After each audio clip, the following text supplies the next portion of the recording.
Hai, selamat datang di Kaktus Iden Channel, di sebuah channel yang membahas seputar anime, novel, dan manga.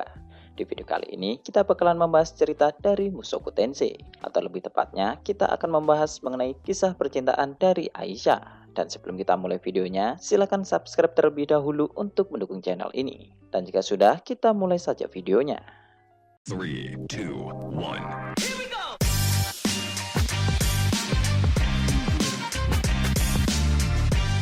Cerita dilanjutkan setelah Rudis mendapat laporan. Berdasarkan laporan itu, Aisyah dan Ars nampak terlihat di suatu wilayah di benua Milis, atau lebih tepatnya di sebuah desa terpencil yang terletak di pinggiran kerajaan suci Milis. Laporan itu berasal dari teman petualang Roxy, dan awalnya beberapa anggota dari PT Rudo mendesak mereka supaya tidak menyebarkan informasi ini. Tetapi informasi itu masih menyebar hingga sampai ke telinga Rudius. Mendapati ini, Roxy yang sudah dilarang Rudis untuk pergi dari rumah sebelumnya secara diam-diam lalu pergi menggunakan sihir teleportasi. Dan dengan mengumpulkan banyak informan, Roxy pun akhirnya menemukan Ars pada desa yang disebutkan sebelumnya. Dan lalu setelah memastikan hal itu, Roxy pun kembali untuk memberitahukannya kepada Rudius. Rudius sempat khawatir dengan kepergian Roxy selama beberapa hari terakhir. Tetapi setelah Roxy memberikan kepastian informasi, Rudis bersama Eris, Sylvie, dan Roxy akhirnya pun pergi ke desa tempat di mana Ars berada. Dan benar saja, ketika Rudis memasuki desa, dia melihat Ars yang berada di depan suatu gubuk dengan pedang di tangannya. Melihat Ars, Rudis pun merasa bahwa dia nampaknya sudah menjadi lebih besar. Dan lalu Rudis selalu bertanya apakah Ars pernah menyesali perbuatan kawin larinya ini. Yang kemudian dijawab oleh Ars bahwa dia tidak pernah menyesalinya. Saat ini, Ars terlihat tidak ragu sama sekali, dan Rudius menyayangkan sikap Ars yang tidak melakukan hal itu di saat rapat keluarga dulu. Karena jika Ars dulu seberani ini, Rudius pasti akan mendengarkan perkataannya, dan juga dia mungkin tidak akan sampai dihajar oleh ibunya sendiri. Kemudian setelah mengatakan itu, Rudius pun lalu juga menanyakan apakah Ars sudah berniat untuk menghabiskan sisa hidupnya bersama dengan Aisyah. Yang lalu dijawab oleh Ars bahwa dia sangat mencintai Aisyah. Ars selalu membutuhkan bantuan dan juga bimbingan dari Aisyah. Dan meskipun sudah mendapatkan didikan dari Rudis dan Eris selama ini, Ars saat ini beranggapan bahwa dia lebih berhutang budi kepada Aisyah daripada ke Rudis dan Eris. Jadi Ars memutuskan untuk menjalani sisa hidupnya dengan melindungi Aisyah. Nampaknya tinggal selama 1 tahun di desa terpencil telah membuat Ars menjadi jauh lebih berani. Tetapi dia saat ini masih saja tetap naif, mengingat meskipun kemampuannya belum memadai, namun dia masih berbicara mengenai sesuatu yang besar. Menanggapi itu, Rudis pun berniat untuk mengujinya, dan ternyata Eris yang seolah-olah tahu isi pikiran Rudius melangkah maju untuk melakukan pengujian kepada Ars. Eris kali ini nampak terlihat serius, dan ketika Ars mengatakan bahwa dia bisa melindungi Aisyah, Eris pun langsung mengeluarkan aura membunuhnya, yang mana hal itu membuat Ars menjadi pucat dan juga gemetaran. Tetapi meskipun begitu, Ars kali ini tidak melarikan diri, dan Eris akhirnya maju untuk melancarkan serangannya. Namun ternyata Ars bisa tepat waktu untuk menangkis serangan Eris. Meskipun benturan pedang itu telah membuatnya jatuh ke tanah, namun Ars masih berhasil melukai salah satu kaki Eris. Meskipun hal itu masih tidak akan berguna untuk menghentikan serangan tendangan Eris, yang mana tendangan itu kemudian membuat Ars langsung memuntahkan darah.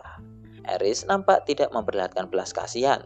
Namun meskipun sudah bersimbah darah, Ars nampaknya masih menunjukkan niat untuk mengalahkan ibunya itu. Tetapi seperti tidak memperdulikan luka pada kakinya, Eris terus melayangkan serangannya kepada Ars, yang mana hal itu kemudian membuat Ars menjadi terpental, melayang, dan juga berguling-guling. Eris sampai saat ini masih hanya menggunakan gagang pedangnya, tetapi tubuh Ars sudah dipenuhi oleh luka memar. Ars saat ini sudah benar-benar babak belur, tetapi Ars masih tidak mau mengakui kekalahannya, dan Ars masih berniat untuk tetap melanjutkan pertempuran. Jika saja Eris benar-benar serius, Ars pasti sudah mati sejak dari tadi. Tetapi karena masih ada rasa sayang terhadap anaknya, Eris sengaja hanya untuk menghajarnya saja. Suara benturan pedang kemudian mulai bergema lagi. Tetapi kali ini Eris langsung melepas tangan Ars, yang mana pedang dan satu tangan yang menggenggamnya akhirnya pun terjatuh. Tetapi meskipun begitu, Ars nampaknya masih belum terlihat menyerah, dan Ars selalu menyiapkan kuda-kuda untuk menyerang Eris dengan tangan kosong. Menanggapi itu, Eris pun langsung melempar pedangnya, dan meskipun Ars menggunakan seluruh kekuatannya, Eris tanpa pedang sekalipun bisa membanting Ars dengan mudah. Tidak hanya itu, dengan menekan tangan Ars dengan lututnya, Aris pun langsung menghujani Ars dengan serangan pukulan tangannya. Ars tidak bisa berkutik sama sekali, dan setelah puas memukuli Ars, Aris pun akhirnya pergi untuk melepaskannya. Wajah Ars saat ini sudah dipenuhi oleh bengkak, satu tangannya sudah buntung, serta kakinya yang sudah mulai goyah. Namun meskipun begitu, Ars masih berhasil berdiri sambil membelakangi gubuk di belakangnya. Beberapa kali Ars nampak mencoba untuk mengambil pedang yang Aris lempar sebelumnya. Tetapi karena sudah kehabisan tenaga, Ars selalu menjatuhkan pedang itu setiap kali dia mencoba untuk mengangkatnya. Melihat itu, Rudy sebenarnya sudah ingin mengatakan cukup. Tetapi saat ini Rudy tidak bisa melakukan itu.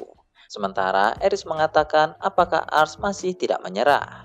Yang kemudian dijawab oleh Ars bahwa sampai mati pun dia tidak akan membiarkan semua orang untuk memasuki gubuk. Mendengar itu, Aris pun berteriak bahwa meskipun Ars mengatakan itu, namun dia masih tidak akan bisa melindungi Aisyah.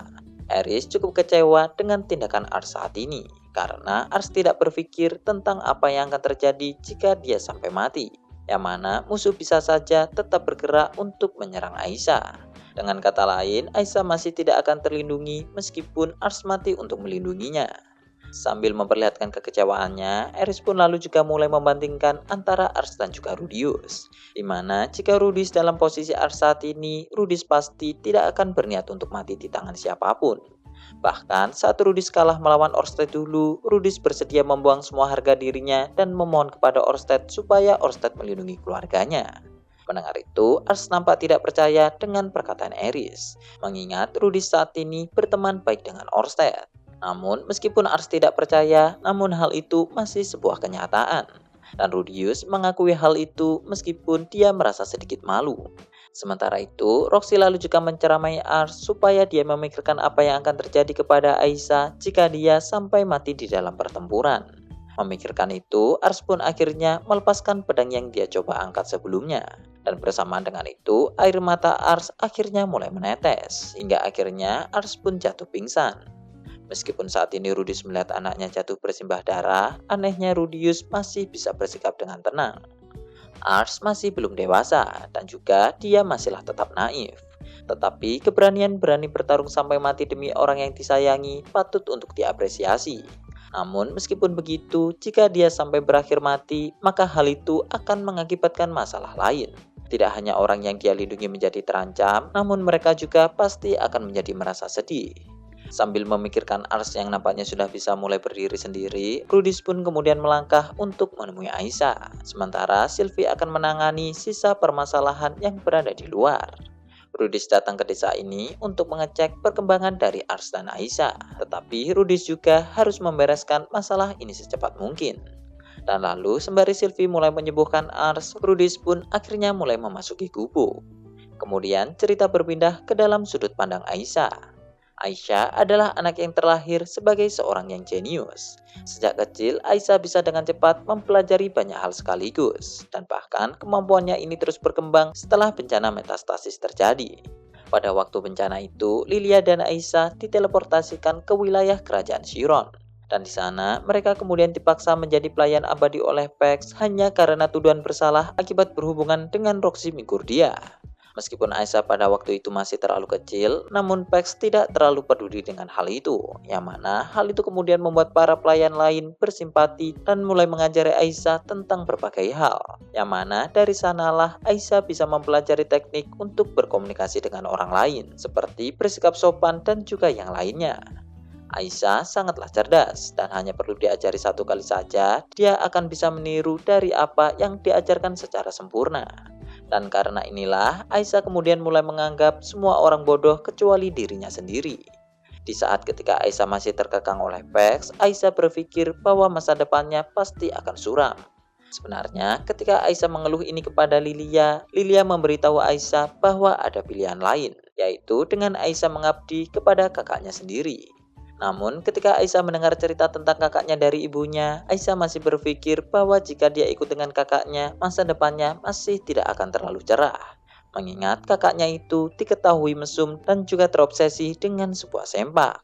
Tetapi di saat Aisyah mencoba melarikan diri akibat sudah tidak tahan dengan Pax lagi, Aisyah mendengar bahwa kakaknya yang bernama Rudius ternyata adalah pria yang unggul.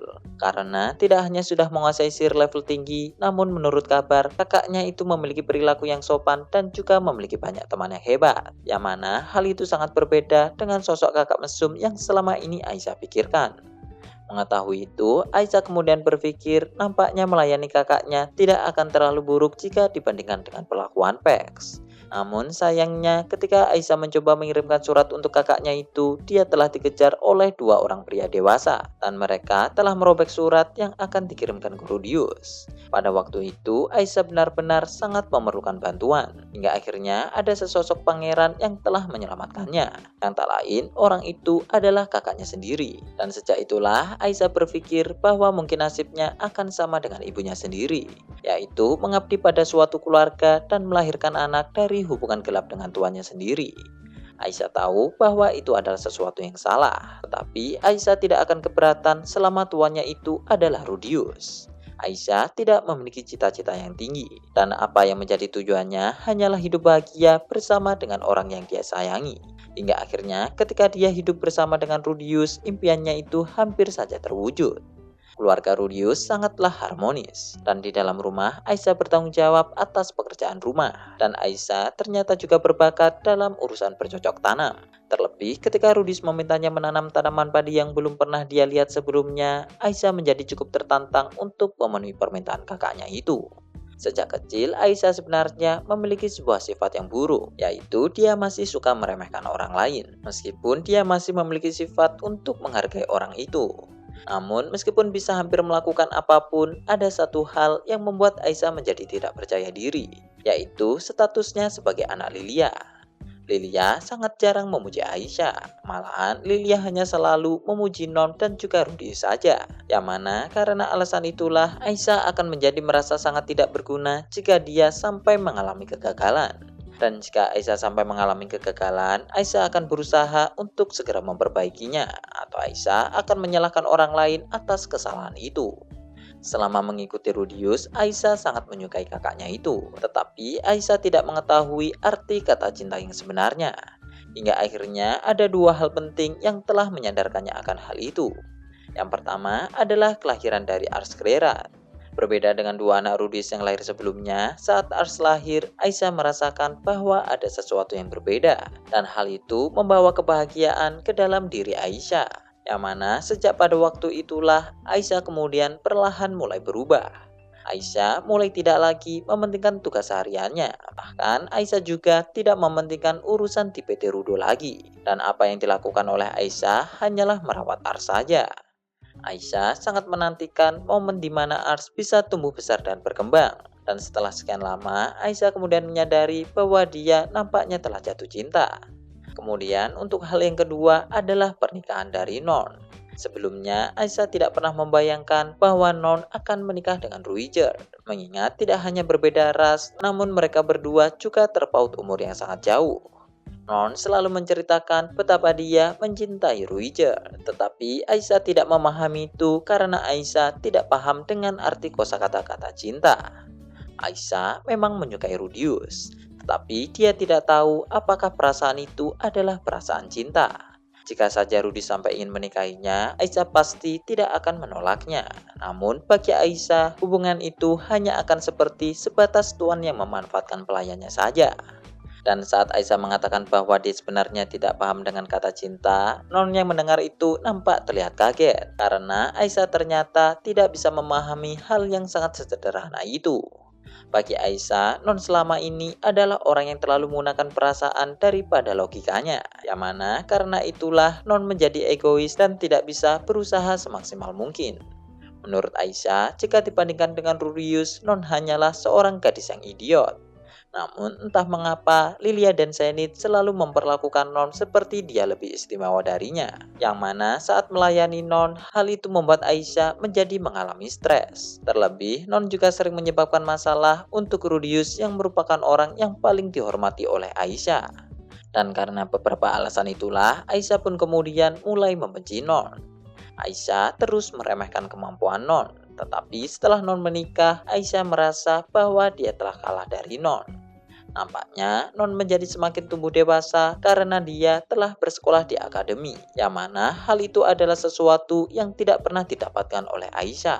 Dan meskipun Non tidak memiliki teman sebanyak Rudius, namun Aisyah masih merasa iri akan hal itu. Terlebih karena Aisyah tidak memahami arti kata cinta, Aisyah pun merasa bahwa dia tidak akan pernah menikah dan merasakan kebahagiaan yang sama dengan Non. Hingga akhirnya pada suatu hari Ars menyatakan bahwa dia ingin menikahi Aisyah. Mendengar pengakuan cinta Ars, emosi Aisyah nampak seperti mengalir di dalam dadanya.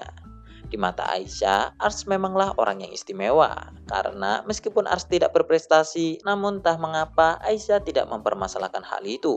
Dan juga ini baru pertama kalinya bagi Aisyah menyukai seseorang tanpa memandang kemampuannya. Memikirkan ini, Aisyah kemudian mulai mempertanyakan apakah perasaannya adalah sebuah cinta. Hingga akhirnya Aisyah benar-benar memahami perasaannya setelah dia melakukan enak-enak dengan Ars. Awalnya Aisyah mengatakan kepada Ars bahwa itu hanya untuk latihan saja. Tetapi Ars dan Aisyah terus melanjutkan itu secara sembunyi-sembunyi. Hingga akhirnya Rudius pun memperkoki mereka berdua. Awalnya, Aisyah masih berniat untuk memberikan alasan latihan untuk mengatasi masalah ini. Tetapi ternyata Sylvie menyadari semua rencana Aisyah. Bahkan Eris juga memperburuk rencana Aisyah dengan menghajar Ars sampai babak belur. Yang mana Aisyah yang sudah tidak tahan lagi akhirnya pun mulai mengakui semuanya. Rudius adalah kakaknya yang pemaaf. Jadi Aisyah berharap Rudius akan memaafkan dan memberikan restunya untuk hubungan mereka. Tetapi apa yang terjadi, Rudius ternyata bersikap keras dan menolak hubungan mereka. Dan juga ini adalah kali pertamanya Aisyah melihat kakaknya itu mengatakan sesuatu yang kejam. Bagi Aisyah, Rudius sama sekali tidak memberikan alasan yang rasional untuk penolakannya. Tetapi di saat melihat ekspresi Rudius, Aisyah pun menjadi merasa takut. Ekspresi Rudius saat itu sama dengan ketika di saat Rudius frustasi saat akan melawan Orsted dulu. Yang mana hal itu kemudian membuat Aisyah berpikir bahwa Rudius mungkin mulai tidak menyayanginya lagi. Dalam rapat keluarga, keputusan Rudius akhirnya tidak bisa dirubah. Dan Aisyah yang terus memikirkan masalah ini di dalam kamarnya, dia tahu bahwa dia saat ini telah membuat kesalahan. Keputusan Rudius untuk memisahkannya dengan Ars adalah sesuatu yang benar. Namun tanpa adanya Ars, Aisyah berpikir bahwa hidupnya tidak akan pernah bahagia. Dan karena itulah Aisyah kemudian memutuskan untuk kawin lari bersama Ars. Kemudian pada malam hari setelah rapat keluarga, rencana kawin lari akhirnya pun telah dibuat. Setelah menyebarkan informasi palsu dengan bantuan dari orang-orang PT Rudo, Aisyah kemudian berpindah-pindah tempat untuk menyamarkan tujuan kepergiannya. Dimulai dari berteleportasi ke kerajaan Asura, dilanjut ke kerajaan Raja Naga, kantor Orsted, hingga akhirnya berakhir di kerajaan Suci Milis. Dan Aisyah lalu pergi ke sebuah desa terpencil atas saran dari orang-orang PT Rudo juga. Selama di desa, Aisyah dan Ars telah mengganti identitas mereka, dan mereka berdua akhirnya pun bisa memulai kehidupan barunya. Sebenarnya, Aisyah masih merasa khawatir jika Rudius mendapatkan bantuan dari Kisirika. Tetapi karena setidaknya Pergi sudah mau diajak bekerja sama oleh Aisyah, Aisyah berpikir bahwa dia pasti akan sedikit lebih aman. Perigius memang tidak akan sepenuhnya melindungi Aisyah dan Ars. Namun Perigius setuju untuk tidak terlibat dalam permasalahan ini. Yang berarti Rudius tidak akan bisa meminta bantuan Perigius untuk mencari dirinya dan Ars. Selama berada di desa, Aisyah terus mendapatkan informasi dari orang-orang PT Rudo. Supaya jika Rudius mendekat, maka dia bisa segera melarikan diri dengan Ars. Memikirkan ini, Aisyah berpikir bahwa rencananya sudahlah sempurna.